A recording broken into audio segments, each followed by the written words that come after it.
Seguimos en el aire de FM La Tribu y ya estamos aquí con el señor Nicolás Trinidad, nuestro politólogo experto en el mundo, básicamente, por más que parezca mucho decir. Bueno, aquí nos preguntamos cosas sobre lo que sucede puertas afuera de la República Argentina. Hoy vamos a hablar de la cumbre del Mercosur y los BRICS, según entendí bien. Hola, señor Nicolás, ¿cómo le va? Hola, Maylo, ¿cómo estás? ¿Qué tal? Buen día, oyentes.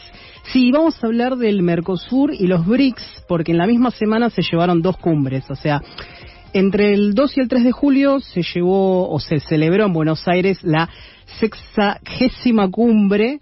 O sea, la número 60. Del Mercosur, donde se realizó el traspaso de la presidencia pro tempore a Brasil, y unos días después, el 6 y 7 de julio, se realizó la 17ª cumbre de los BRICS en Río de Janeiro, a donde, bueno, Brasil también asumió la presidencia rotativa del grupo, y esta coincidencia convirtió, digamos, a Brasil en un centro, en el centro, mejor dicho. Claro, de las dos cosas. De las dos cosas, claro. O sea, Brasil se está transformando en un jugador clave en la escena internacional. Y bueno, en la cumbre del Mercosur el foco estuvo más puesto en cómo flexibilizar la estructura del bloque para facilitar acuerdos de libre comercio, donde Argentina sigue insistiendo con lograr un acuerdo de libre comercio con Estados Unidos. Brasil, hay cierta resistencia de Brasil.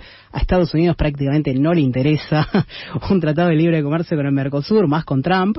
Y en contraste, la cumbre de los BRICS abordó cuestiones más globales, como la seguridad internacional, la reforma de la arquitectura financiera mundial, la expansión del comercio entre los países del sur global.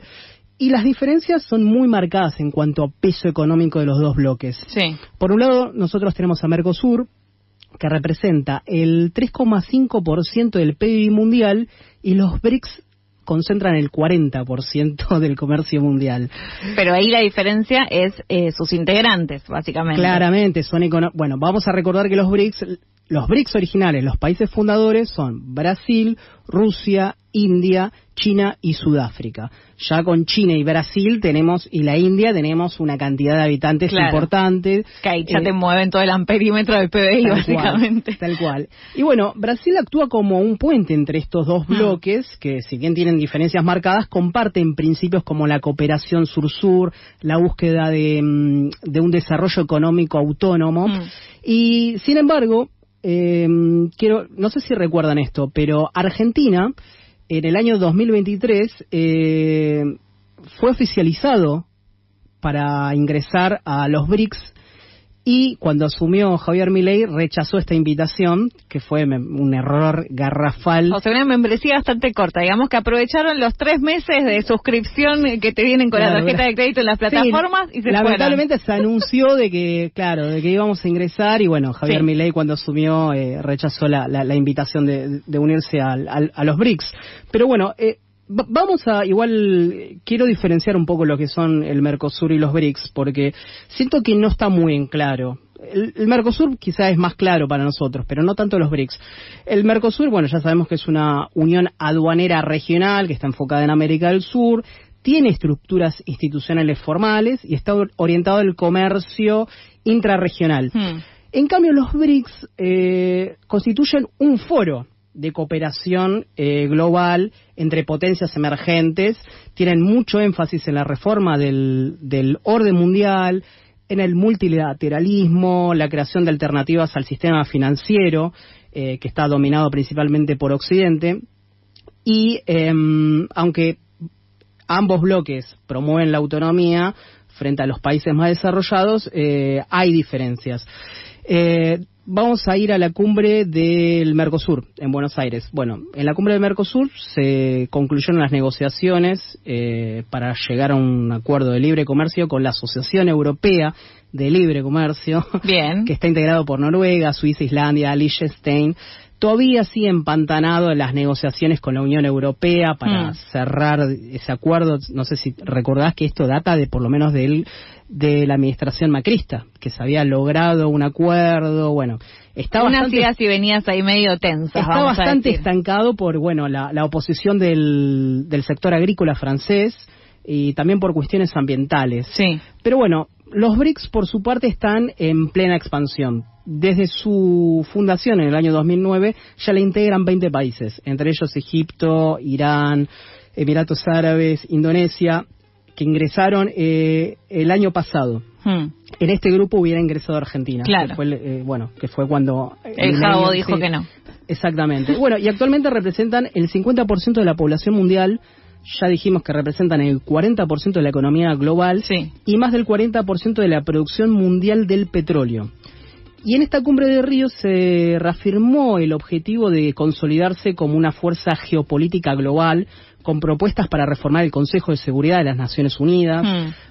También intentan desafiar la hegemonía del dólar como moneda de intercambio internacional. Y con propuesta de que sea qué. Esto es muy importante porque el comercio entre los países fundadores del BRICS se hace con sus propias monedas. Por ejemplo, Rusia paga importaciones en rublos a la India paga con rupias, y esto a Rusia le vino perfecto porque pudo eludir las sanciones. Recordemos que Rusia está sancionado por la guerra en Ucrania, y pudo eludir parte de las sanciones gracias a este comercio, porque encima sus dos principales socios comerciales son China, India, Europa, pero con China y la India pudo subsanar este problema. Recordemos que existe el código SWIFT, que es el que te permite hacer transacciones a nivel mundial, y a Rusia lo sacaron de este sistema. Entonces pudo, por así decirlo, hacer un bypass a estas sanciones. Sortear ahí un poco la situación por medio de los BRICS. Exactamente, entonces... Pero bueno, a diferencia de los BRICS, el Mercosur no tiene estas aspiraciones, no pretende alterar el orden global establecido, sino que está más centrado en la integración regional. Y lo que quería decirte en la cumbre de Río, no estuvo presente ni Xi Jinping ni Vladimir Putin. Por lo tanto... ¿Qué pasó?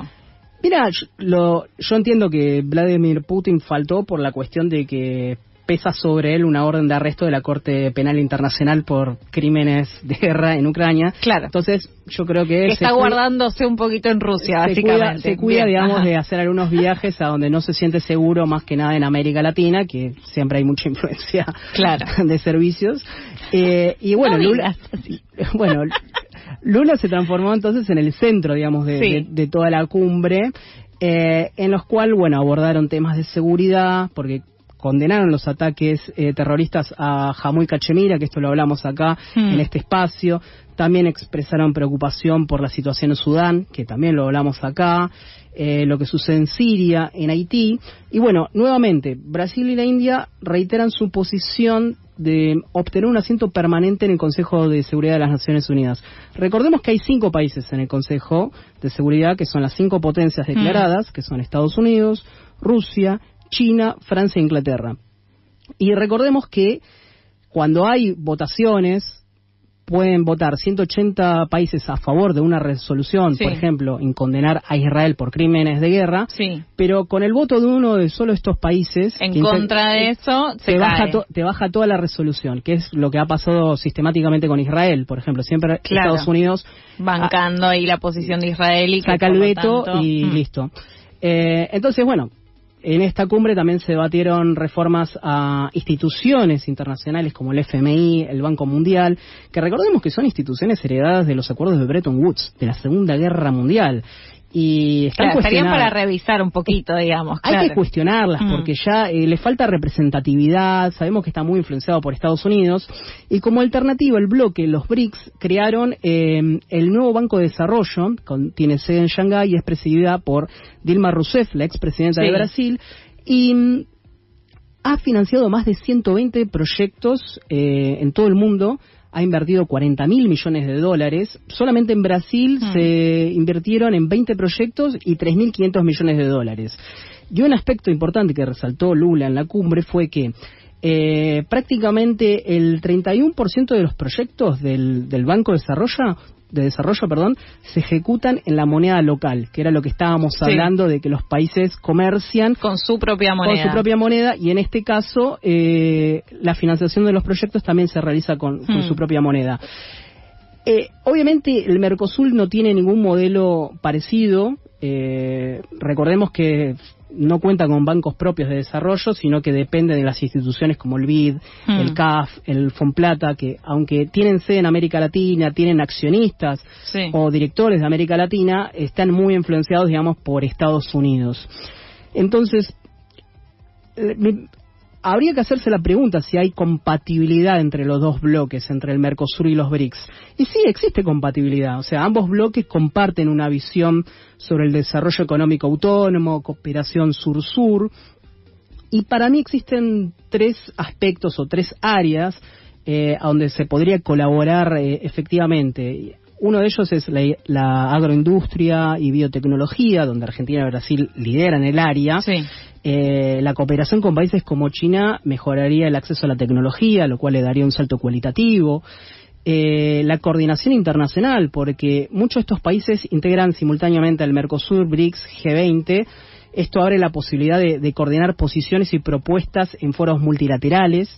Y también está la cuestión del financiamiento alternativo, ¿no? Estábamos hablando recién del Banco de Desarrollo que tienen los BRICS y que le permitiría al Mercosur depender de menos organismos tradicionales, como son el caso del FMI, y para mí es algo clave para fortalecer la soberanía económica. Pero, siempre hay un pero... La cooperación entre ambos bloques sigue siendo muy limitada, depende en gran medida de la voluntad política, de los vaivenes ideológicos. Doy como ejemplo Argentina y Paraguay, que son 2 países muy pendulares en cuanto a su política, su política internacional, y dificultan una estrategia conjunta sostenida.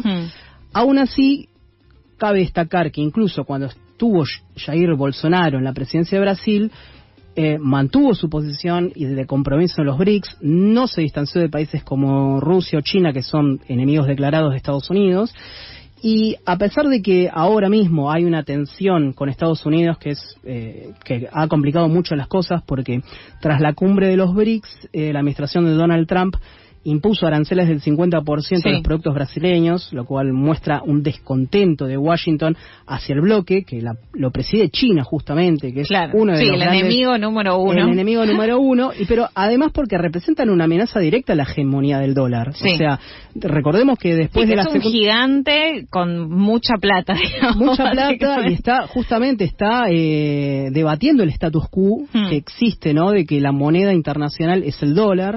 Esto obviamente molesta, irrita muchísimo a Estados Unidos, y vamos a ir ya como finalizando. Entonces, bueno, como decíamos, la relación entre el Mercosur y los BRICS tiene un gran potencial, no está siendo aprovechada justamente porque no hay una articulación política más sólida y no hay una visión común a largo plazo, pero bueno, Brasil puede servir de nexo entre ambos bloques. Bueno, hay que hacerse más amigos de Brasil, difícil que eso suceda durante este periodo, pero bueno, seguiremos indagando en ello. Gracias, Nico, por una nueva entrega de esta columna internacional.